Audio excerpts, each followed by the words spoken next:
Tales de Mileto e as 9 perguntas. Ele viveu entre os anos 624 a 546 a.C. Se chamava Tales de Mileto, um filósofo grego, o mais antigo dos 7 sábios da Grécia, assim era conhecido. Durante parte de sua vida, Tales de Mileto foi um grande comerciante. Após enriquecer, retirou-se dos negócios e pôde dedicar-se aos estudos, adquirindo muitos conhecimentos e viajando bastante. Aprendeu geometria com os sacerdotes egípcios, previu o primeiro eclipse solar no ano 500 a.C., determinou a duração do ano. Ainda em vida, foi considerado o pai da astronomia, da geometria e também da aritmética, e em certa ocasião foi inquirido sobre 9 questões. Seriam 9 questões que ajudariam a sociedade da época a entender o mundo em que viviam. E ele deu as respostas sábias a cada uma delas. A primeira pergunta que lhe foi feita foi esta: qual a coisa mais velha de todas as coisas? E ele responde: Deus, porque ele sempre existiu. Qual a mais bela de todas as coisas? O universo, porque é trabalho de Deus. Qual a maior de todas as coisas? O espaço, porque ele contém o que foi criado. Qual a mais constante de todas as coisas? A esperança, porque ela permanece nos homens mesmo depois de terem perdido tudo. Qual é a melhor de todas as coisas? A liberdade, porque sem ela não há nada de bom. Qual é a mais rápida de todas as coisas? O pensamento, porque em 1 segundo pode voar para o extremo do universo. E qual é a mais forte de todas as coisas? A necessidade, porque ela faz os homens enfrentarem os perigos da vida. Qual é a mais fácil de todas as coisas? Dar conselhos, respondeu ele. E qual a mais difícil de todas as coisas? Tales de Mileto parou e respondeu: conhecer a si mesmo.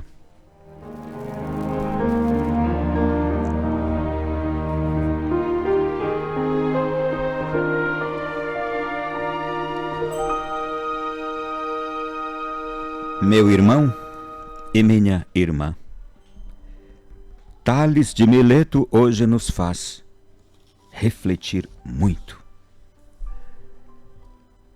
Um homem que era já, eu posso dizer, um homem estabilizado na vida. Bom comerciante, que havia enriquecido graças aos seus esforços, mas que decide retirar-se dos negócios, isto é, não queria ter mais riquezas e queria dedicar-se a algo que lhe dava muito prazer e que era lícito: o estudo. Vejamos aqui já a mentalidade de alguém de outra época da nossa. Alguém que tem dinheiro, mas que não quer mais dinheiro, mas quer algo que lhe preencha o interior. O que ele fez? O estudo. O que ele fez com o estudo? Enriqueceu-se mais ainda, agora em conhecimento, em plenitude interior, aprendendo geometria com sacerdotes egípcios. E quem este homem que se tornou? Aquela pessoa que previu o primeiro eclipse solar. Por quê? Porque ele decidiu dedicar-se aos estudos. Foi esse homem que naquela época determinou a duração de 1 ano.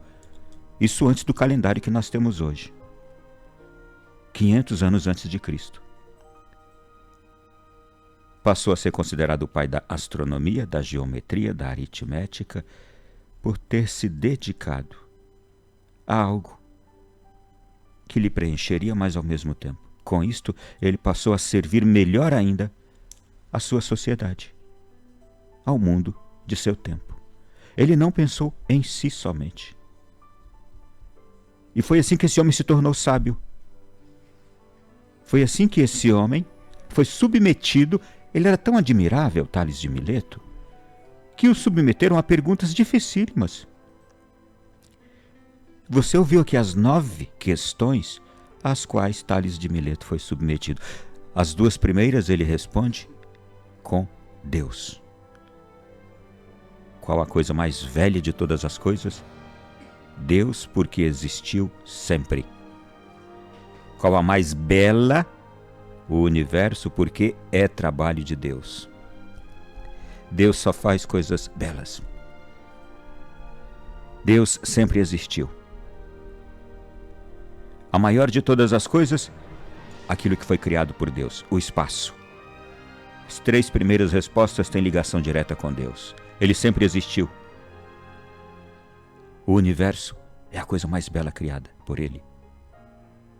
A maior de todas, o espaço, porque contém este universo e tudo que foi criado por Deus.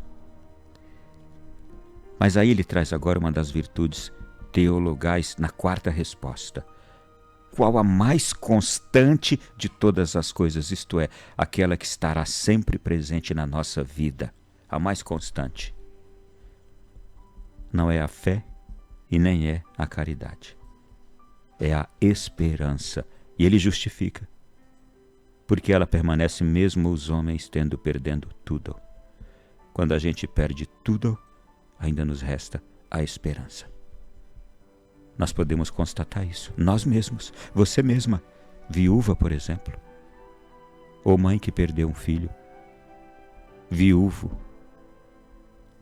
você que já sofreu muitas perdas nesta vida, um pai, uma mãe. Quando você achou que tudo tinha acabado, você novamente viu que estava vivo, viu que estava viva.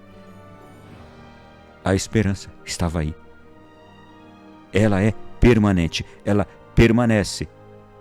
Quando a gente acha que tudo está acabado na nossa... Uma doença grave que chegou, a gente vai ter que enfrentar aquele turbilhão de dificuldades para tratar essa doença sem recursos,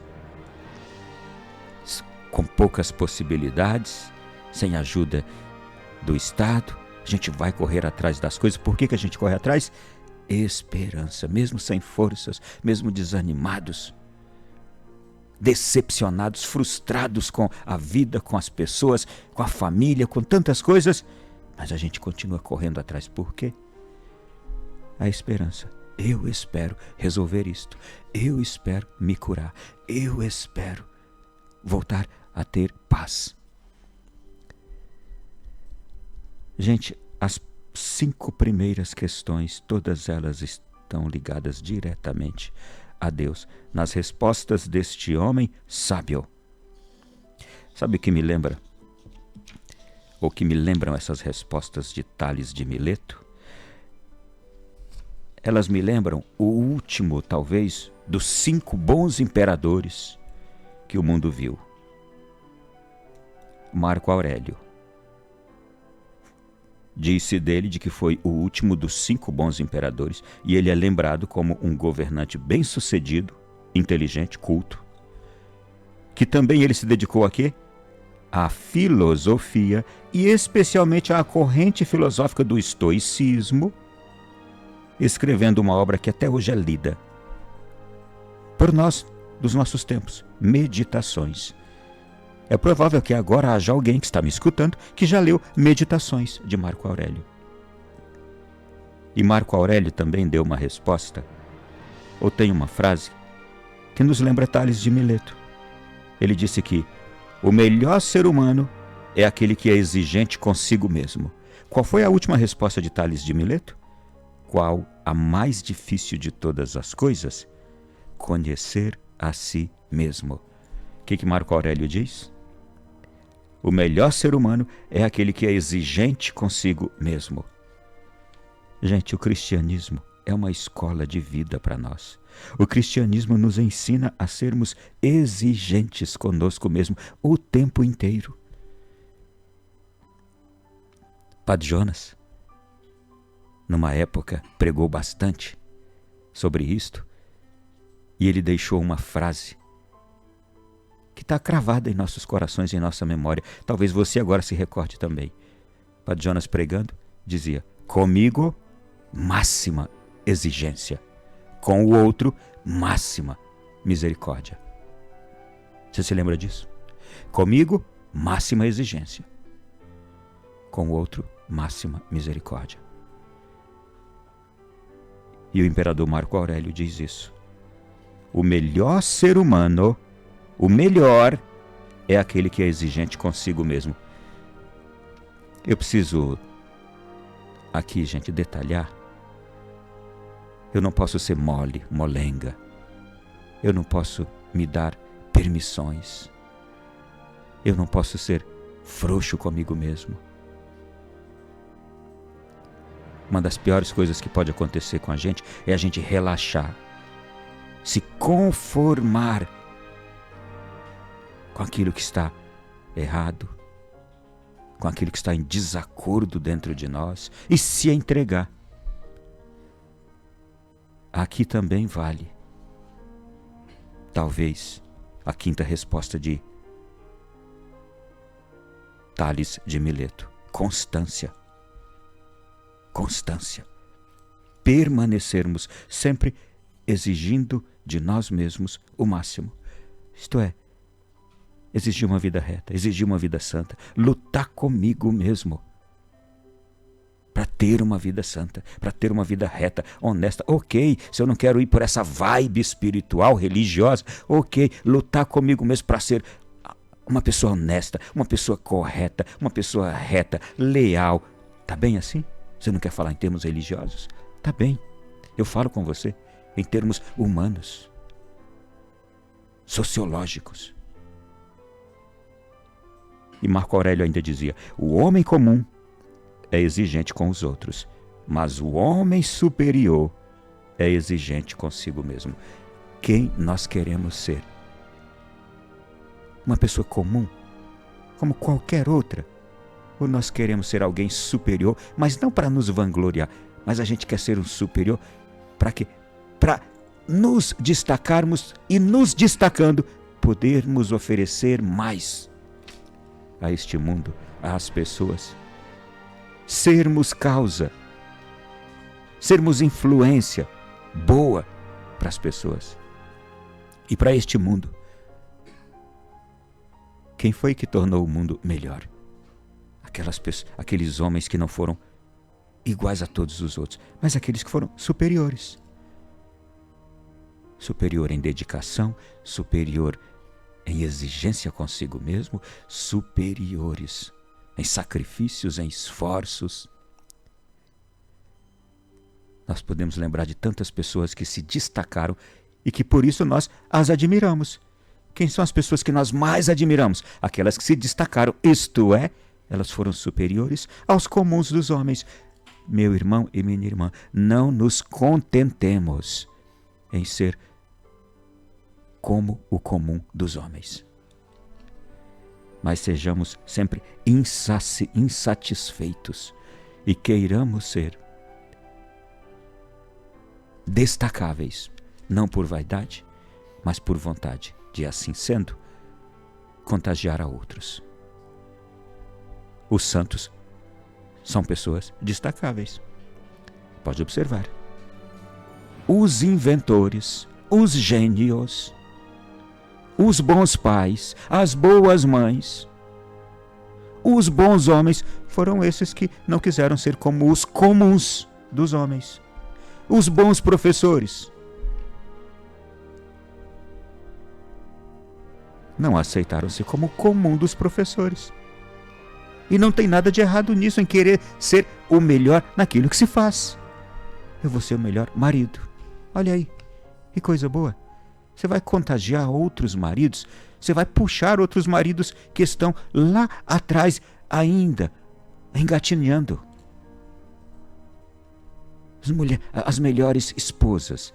Você vai ajudar outras mulheres que não sabem cozinhar, outras mulheres que não sabem ser afetivas, afetuosas. Você vai ajudar outras mulheres que não sabem tornar o seu marido um homem melhor. se você for a melhor esposa, você vai influenciar outras pessoas com seu exemplo. Não tem nada de vaidade nisso, não há nada de erro nisto.